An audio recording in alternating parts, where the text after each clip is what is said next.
오늘은 우리 민족의 고유의 명절인 추석이 시작되는 날입니다. 어느 때 같으면 이 시간이 굉장히 분주하고 바쁜 시기일 텐데 여느 때와 달리 올해는 다르게 명절을 보내고 있습니다. 이것은 모두 코로나로 인해 우리의 바뀌어진 모습입니다. 고향에는 불효자는 옵니다라는 플랜카드가 붙어 있는 것을 보게 됩니다. 불효자만 부모님을 뵈러 가게 되고요. 효자는 온라인으로 입금만 하고 코로나의 위험 부담은 덜어드려야 되는 것입니다. 이것이 오늘날 변화된 코로나로 인해서 변화된 우리의 일상인데요. 정말 가슴 아픈 일이 아닐 수 없습니다. 코로나가 장기화되면서 우리의 대면 예배는 또한 드리지 못하는 것은 물론이거니와 개인적으로 삶에 있어서 위기와 절망 가운데 있는 분들이 많이 있습니다. 이러한 초유의 사태를 통해서 하나님께서 오늘날 우리에게 말씀하시는 것이 무엇인지를 오늘 말씀 속에서 함께 생각해 보고자 합니다. 하나님에게서 이스라엘은 어떠한 존재입니까? 눈에 넣어도 아프지 않을 그런 존재였습니다. 이 표현은 보통 자녀에 대해서 이런 말을 하게 되는데, 오늘 본문에서는 하나님께서 이스라엘에 대해 눈에 넣어도 아프지 않을 자녀로 묘사하고 있습니다. 오늘 본문 9구절절 이스라엘에 대한 하나님의 깊고 따뜻한 마음을 발견할 수 있습니다. 하나님은 이스라엘 백성들이 바벨론의 포로로 잡혀가기 전에 비록 그들의 타락과 부패로 말미암아 그들을 징계하시지만 때가 이르게 되면 그들을 다시 회복시킬 것임을 거듭 약속하셨습니다. 오늘 본문은 그러한 하나님의 약속에 따라 바벨론 포로 가운데 있는 이스라엘을 향해 사죄를 선언하시며 그들로 당신께로 돌아올 것을 다시 한번 촉구하시면서 고레스를 통하여서 바벨론을 멸하고 이스라엘을 다시 회복시킬 것임을 분명하게 약속하고 있습니다. 먼저 본문 21절을 보면은 첫 소절에 야곱아, 이스라엘아 하고 부르고 계시는 것을 볼 수 있습니다. 이것은 이스라엘이 하나님의 언약의 백성임을 나타내는 호칭입니다. 하나님의 언약의 백성인 그들은 진리를 바로 알아야 할 사람들이며 하나님의 하나님 되심을 잊지 말아야 될 사람들이었습니다. 따라서 하나님은 그들에게 이 일을 기억하라라고 명령하고 있습니다. 여기에서 이 일은 우리가 두 가지로 생각해 볼 수 있습니다. 첫째는 바로 앞단락에 있는 9절부터 20절까지 언급되어 있는 내용입니다. 그것은 우상은 아무것도 아니며 우상 숭배자들은 어리석은 자들이라는 사실입니다. 그래서 이 일은, 그러한 측면에서 보면 이 일은 바로 이스라엘 자손들은 살아계신 하나님을 섬기는 자들로서 그 사실을 기억해야 된다라는 의미입니다. 둘째로는 이 일이란 바로 앞으로 언급하게 될 사실, 즉 하나님은 창조자이시며 이스라엘 백성들은 그를 섬기는 자들이며 하나님은 그들의 죄악을 깨끗하게 사해 주신다는 사실입니다. 그래서 이 말은 하나님의 백성은 선민의 사죄와 회복에 대한 하나님의 자비로운 약속들을 기억해야 된다라는 의미입니다. 그러므로 이스라엘 백성들에게 이를 기억하라라는 것은 우상의 허망함을 명심하고 이곳과는 대조되는 창조자요 능력자인 하나님께로 반드시 돌아오라라는 것입니다. 그 다음 구절은 너는 내 종이니라, 내가 너를 지었으니 너는 내 종이니라 하고 말씀하고 있습니다. 이 말씀은 왜 이스라엘 자손이 이것들을 기억해야지만 되는지 그 이유를 설명하는 것입니다. 그 이유는 그들이 여호와의 종이며 그들을 하나님께서 지으셨기 때문입니다. 내 종이니라라는 이 표현은 비인격적인 취급을 받는 대상이라는 의미가 아니라 그들이 여호와 하나님만을 섬기며 살아야 될 존재라는 사실을 나타내는 것입니다. 그리고 내가 너를 지었으니라는 이 말은 하나님이 이스라엘 자손들을 하나의 민족으로 형성하신 사실을 나타내는 표현입니다. 이스라엘 민족은 야곱의 가족 70명이 애굽에 내려가 그곳에서 큰 민족을 이루었으며 하나님에 의해 가나안 땅으로 들어가게 됩니다. 그들은 시내산에서 하나님으로부터 율법을 받기 직전에 하나님과 언약을 맺었습니다. 즉 하나님의 택한 백성으로 하나님과 언약을 맺은 것입니다. 이 모든 일들은 이스라엘 자손으로 하여금 구약 구속사의 주역으로서 그 역할을 감당하도록 하기 위해 하나님께서 행하신 일이었습니다. 이처럼 하나님께서는 이스라엘 자손들에게 큰 은혜를 베푸셨기 때문에 그들을 종이다라고 부르고 계시는 것입니다. 따라서 하나님께서는 너는 내 종이니라, 내가 너를 지었으니 너는 내 종이니라, 다시 한번 내 종이니라라는 말을 반복하고 있습니다. 이것은 이스라엘 자손의 정체성을 확인시켜 주시는 것입니다. 그리고 이스라엘이 잊지 말아야 할 그들의 정체성을 확인시켜 주신 하나님은 당신께서 이스라엘 자손들을 결코 잊지 않으실 것이라는 사실을 또한 역설하고 있습니다. 이스라엘아, 너는 나에게 잊혀지지 아니하리라. 이 문장은 원문에서 가장 강한 부정어로 표현되어 있는데 그 이유는 하나님의 약속은 확실히 믿을 수 있음을 강조하기 위해서입니다. 즉 하나님께서는 영원히 잊어버리지 않는다라는 약속의 말씀입니다. 하나님께서 이스라엘을 지으셨기 때문에 그들에 대해서 특별한 관심과 애정을 가지고 계시며 이스라엘은 하나님께 있어서 특별한 대상이기 때문에 하나님은 그들을 결코 잊어본 일이 없음을 말씀하시는 것입니다. 이 말씀은 바벨론 포로로 끌려간 이스라엘 자손들에게 커다란 위로와 격려가 되었을 것입니다. 그들은 아마 자신들이 핍박받는 현실 상황 속에서 하나님께서 자신들을 잊었다고, 포기하셨다고 생각했을 것입니다. 그러나 그 같은 생각이 잘못된 것임을 하나님께서는 말씀하고 있습니다. 그들이 어디에 있든 또 어떤 상황에 처해져 있든 하나님이 그들을 지으셨음을 결코 잊지 말라라고 권고하고 계십니다.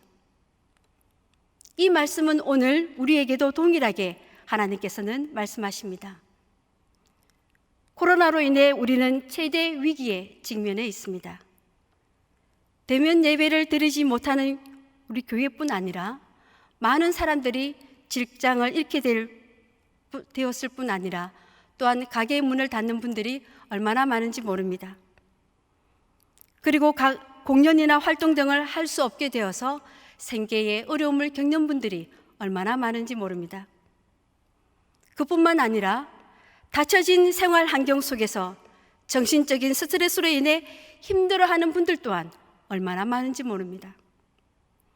코로나 사태가 장기화되면서 우리의 삶의 고통이 더욱 심각해짐에 따라 우리의 신앙이 흔들리고 심지어 하나님이 우리를 잊으신 것은 아닌가라는 생각을 들게 합니다. 삶이 더 처절하고 벼랑 끝으로 내몰리게 되면 하나님이 자신을 버리셨다고까지 생각하게 되는 것입니다.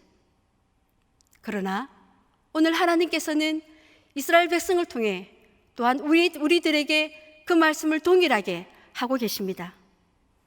우리는 하나님을 섬기는 백성이며 백성된 우리를 한시도 잊으신 적이 없다라고 말씀하고 있습니다. 어렵고 힘든 우리의 현실에서 그 무엇보다도 중요한 우리의 정체성을 다시 한번 새롭게 다짐해야 할 것입니다. 우리는 하나님의 백성입니다.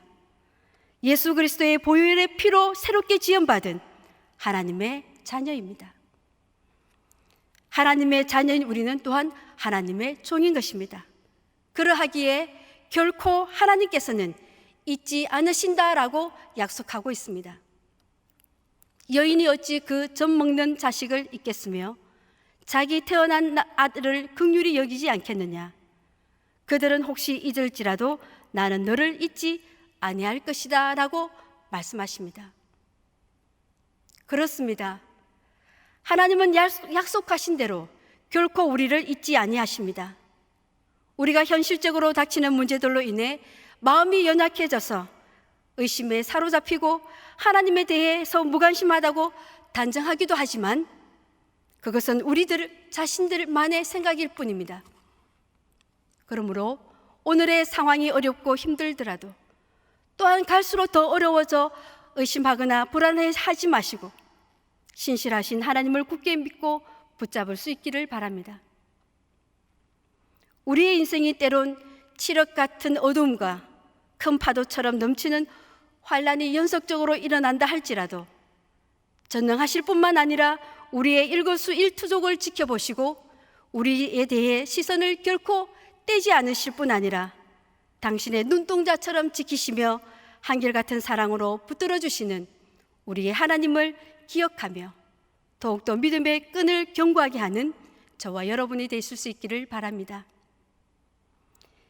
22절을 보시면 하나님께서 이스라엘의 허물과 죄를 빽빽한 구름같이 안개같이 없이 하였음을 선언하고 계십니다. 내가 내 허물을 빽빽한 구름같이 내 죄를 안개같이 없이 하였으니 너는 내게로 돌아오라. 내가 너를 구속하였음이니라 라고 말씀하십니다. 여기서 구속하였다라는 이 말은 원문상으로는 친족이 되다라는 의미입니다. 이것은 자기 친족이 어려움을 당하였을 때 그들에게 필요한 것을 채워주며 또한 그들을 누가 압제하고 괴롭게 할 때에는 그 압제자들을 가까운 친족이 대신해서 물리치는 의미를 포괄적으로 표현하는 뜻입니다. 그래서 본문에서 이 말의 의미는 한마디로 말하면 이스라엘의 구원과 회복을 위해 필요한 모든 것을 하나님께서 다 구비해 놓으셨음을 나타내는 것입니다. 하나님께서 이처럼 이스라엘의 구원과 회복을 위해 모든 것을 다 구비하신 것은 이 모든 것이 이스라엘 스스로는 이것들 중 어느 하나라도 자신들이 해결할 수 없었기 때문입니다. 다시 말해 이스라엘은 자신들이 안고 있는 죄 문제를 스스로 해결할 능력도 없었고 또한 자신들을 압제하는 바벨론 제국을 스스로 물리칠 능력조차 없었습니다. 현실적인 정황만 보면 그들은 절망과 낙담 그리고 파멸과 소멸 외에는 다른 가능성을 생각할 조차 없었습니다.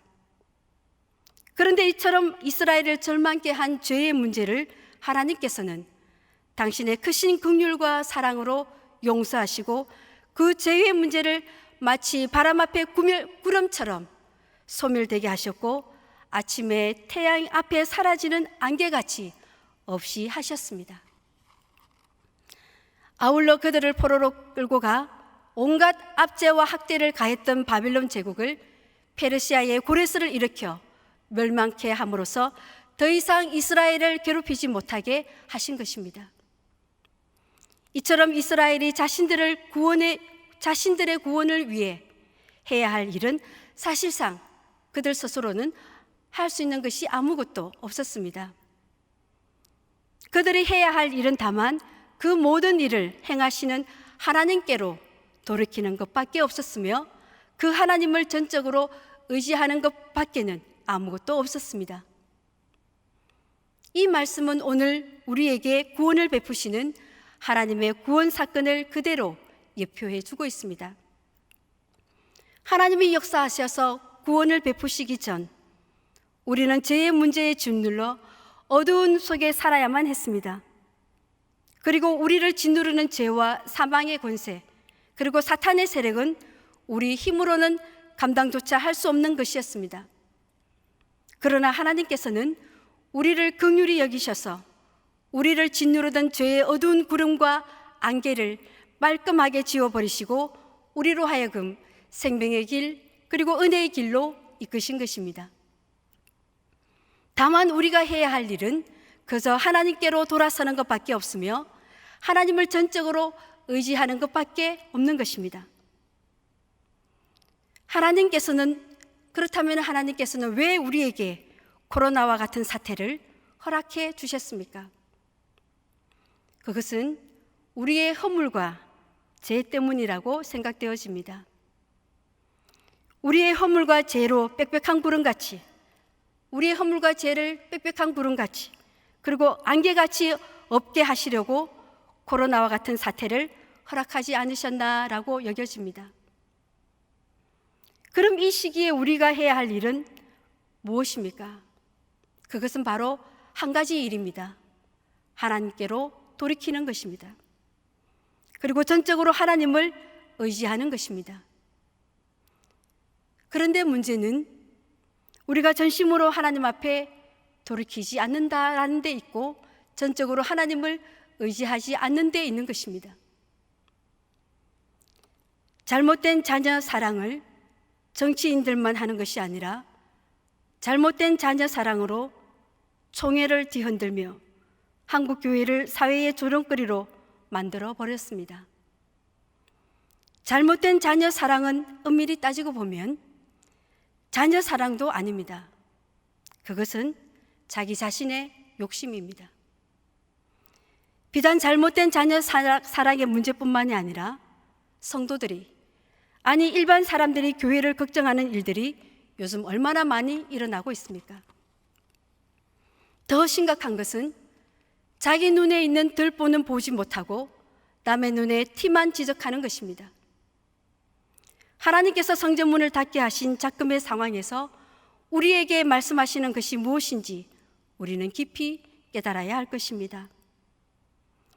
하나님의 백성인 우리 한 사람 한 사람이 전심으로 하나님께로 돌이키고 또한 전적으로 하나님을 의지할 때 하나님께서는 이미 해결하신 환경을 다시금 우리로 하여금 보게 하실 것입니다.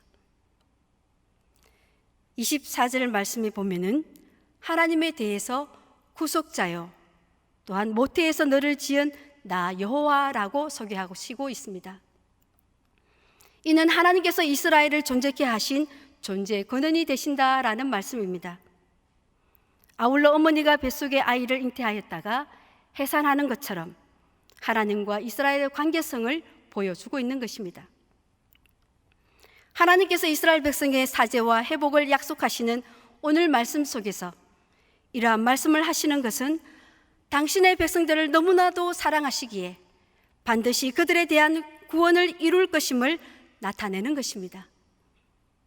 즉 어머니가 태중에 품고 자라게 한 것처럼 자라게 하셨으며 온갖 수고를 다하여 그들을 낳고 그야말로 지극정성을 다하여 자라게 하듯이 하나님께서는 이스라엘을 사랑하고 아끼고 소중히 여기신다라는 말씀입니다. 이 말씀은 오늘 하나님의 자녀인 우리들을 이처럼 사랑하시고 아끼고 소중히 여기신다라는 말씀입니다. 우리가 이 험하고 악한 세상 가운데서도 구원을 확신하며 흔들리지 않을 수 있는 이유는 이 하나님이 바로 우리의 아버지가 되시기 때문입니다. 그러므로 어떤 어려움에 처하게 될 때라도 하나님의 크고 놀라운 사랑을 우리는 기억해야 할 것입니다. 어머니와 같은 한결같은 사랑, 세상 무엇과도 비교할 수 없는 크고 놀라운 사랑, 위대하고 자애로운 사랑을 베푸시는 그 하나님만을 바라보며 그 하나님의 도우심만을 간절히 구해야 할 것입니다. 사도 바울이 고백하였듯이 어떤 위기, 어떤 어려움, 어떤 위협이 닥쳐도 그것이 우리의 구원을 흔들지 못하며 더욱이 우리를 어머니처럼 조성하시고 생명을 주시고 양육하신 하나님의 크신 사랑에서 끊을 수 없음을 우리는 기억해야 할 것입니다. 26절부터 28절에서는 이스라엘이 회복될 것을 약속하신 하나님의 약속입니다. 그것은 성읍이 중건되고 황폐한 곳이 복구되며 그들의 귀환하는 길을 가로막는 어려움을 극복하게 될 것이라고 말씀하고 있으며 예루살렘이 중건되고 성전의 기초가 세워지게 되는 것들을 열거하고 있습니다. 우리가 흔히 생각할 때 일반적인 의미에서 회복은 공경에 처하였다가 이를 극복하게 되거나 또는 궁핍한 가운데 있다가 부유해지는 것이나 또한 육체적으로 쇠약해졌다가 건강해지는 것을 회복이라고 표현합니다. 이러한 면에서 본문에서 이스라엘의 회복은 하나님께서 말씀하시는 것 중에 추가하여 말씀하시는 것은 바로 성전에 대하여 내 기초가 놓여지리라 라는 말씀입니다. 이는 이스라엘 공동체가 신앙적 기초를 바로 세우고 신앙적 정체성을 회복하는 것을 말씀하고 있습니다. 예배를 회복하고 하나님 앞에 절기를 지키며 하나님의 율법에 따라 하나님을 섬기며 살게 되는 기반을 마련한다는 의미가 이 속에 내포되어 있습니다. 이러한 표현은 하나님께서 의도하시는 선민의 회복이 무엇을 의미하는지를 우리에게 말해주는 것입니다. 그것은 다름 아닌 선민의 진정한 회복은 성벽이 중건되고 포로에서 돌아오는 그 일이 아니라 신앙을 회복하는 일에 있다라는 것을 강조해주고 있습니다. 다시 말해 하나님의 백성다운 모습, 하나님을 섬기며 하나님의 말씀의 터 위에 살아가는 모습을 회복하는 것이 진정한 회복이다라는 것입니다.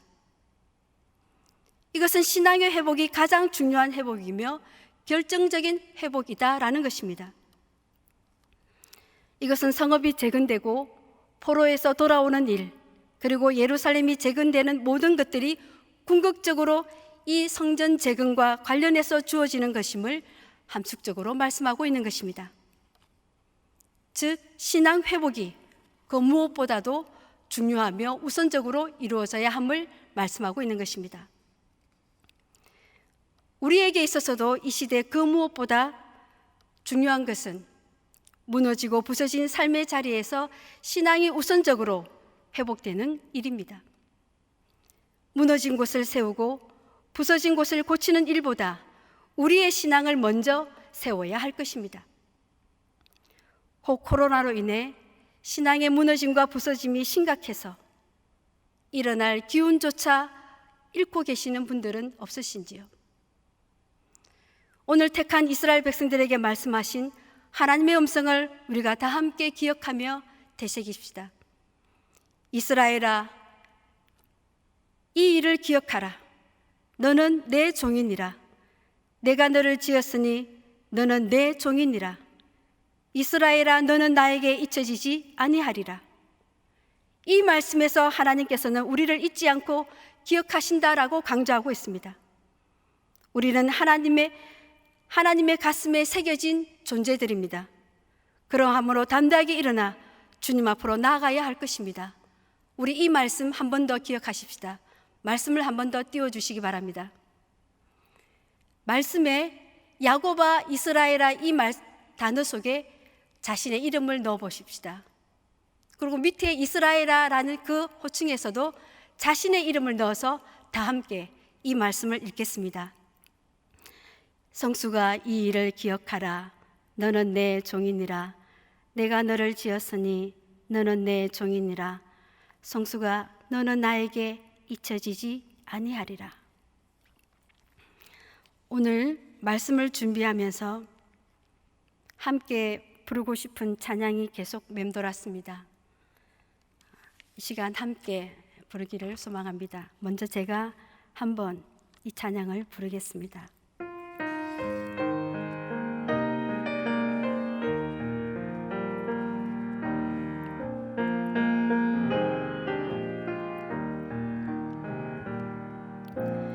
넘지 못할 산이 있거든 주님께 맡기세요. 넘지 못할 파도 있거든 주님께 맡기세요. 우리 가야 할 길은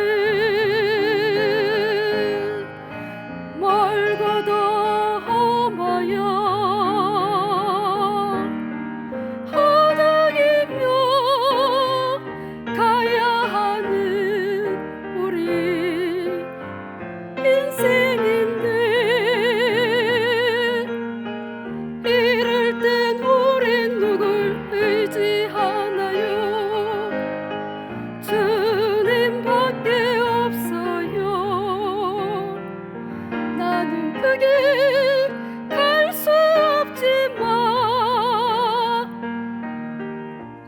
주님이 되신가요?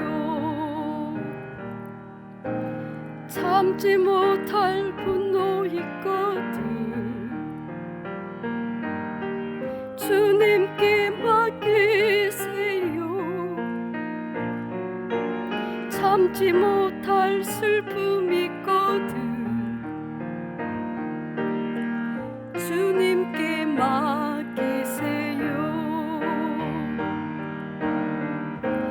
우리 살아갈 길은 눈물의 골짜기 내 힘으로 참지 못해 늘 흐느끼네. 이럴 땐 오랜 누굴 의지하나요? 주님밖에 없어요. 나는 크게 갈 수 없지만 주님이 되신가요? 넘지 못할 산이 있으십니까? 넘지 못할 파도가 있으십니까? 우리가 가야 할 길은 멀고도 험합니다. 그 길을 온전히 주님께 맡기십시다. 참지 못할 분노가 있으십니까? 참지 못할 슬픔으로 가득하십니까? 우리 주님께 맡기십시다.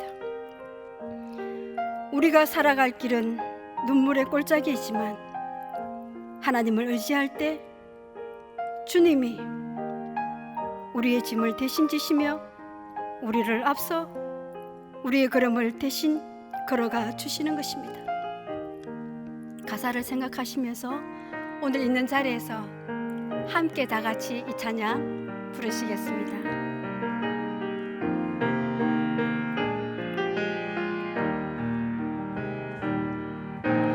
넘지 못할 산이 있거든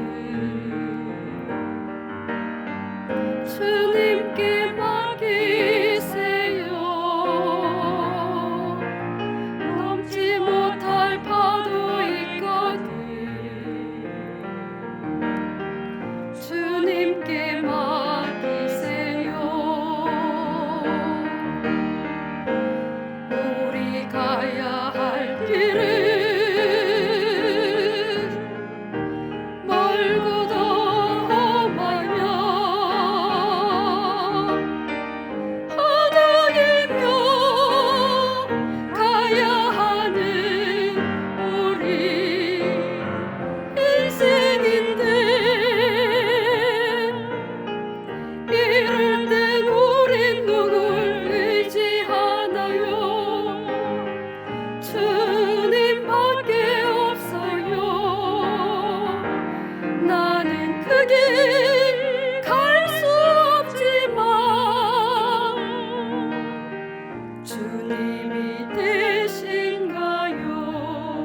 참지 못할 분노 있거든 주님께 맡기세요.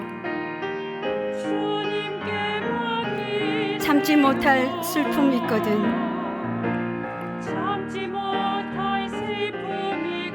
주님께 맡기십시다. 주님께 맡기세요. 우리 살아갈 길은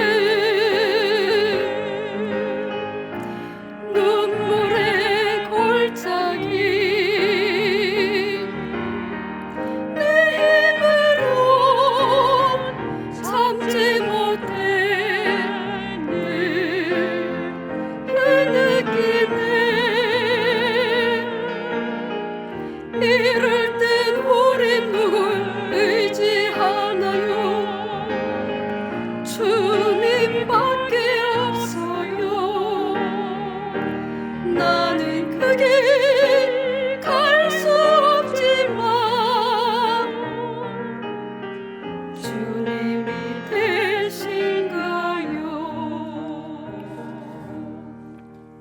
기도하겠습니다.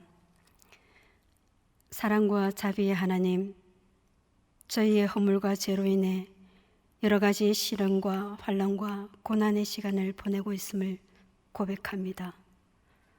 오늘 말씀을 통해 다시금 하나님의 음성을 듣게 됩니다. 저희를 지으신 하나님, 저희의 허물과 죄와 반역과 불순종과 정죄함과 비판과 은행 불일치의 모습에도 너는 내 종이라 불러주시고 너는 나에게 잊혀지지 아니하리라 라고 말씀해 주신 하나님 앞에 저희의 모든 행실을 돌이키며 자복하며 나아갑니다. 하나님, 저희의 죄를 용서하여 주시고 하나님 가슴에 새겨진 백성답게 올바른 신앙으로 살아가게 하옵소서.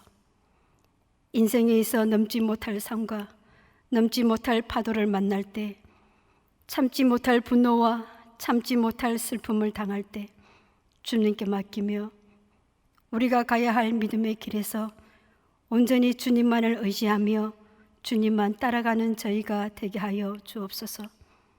날마다 순간마다 하나님께 전심으로 돌이키며 전적으로 주만 의지함으로 저희 모두가 코로나의 산을 걷더니 넘을 수 있게 하옵소서. 잊혀지지 않는 하나님의 백성답게 저희도 매 순간 하나님을 잊지 않고 하나님 앞에서의 삶을 견지하며 살아가게 하옵소서. 우리 주 예수 그리스도의 이름으로 기도드립니다. 아멘.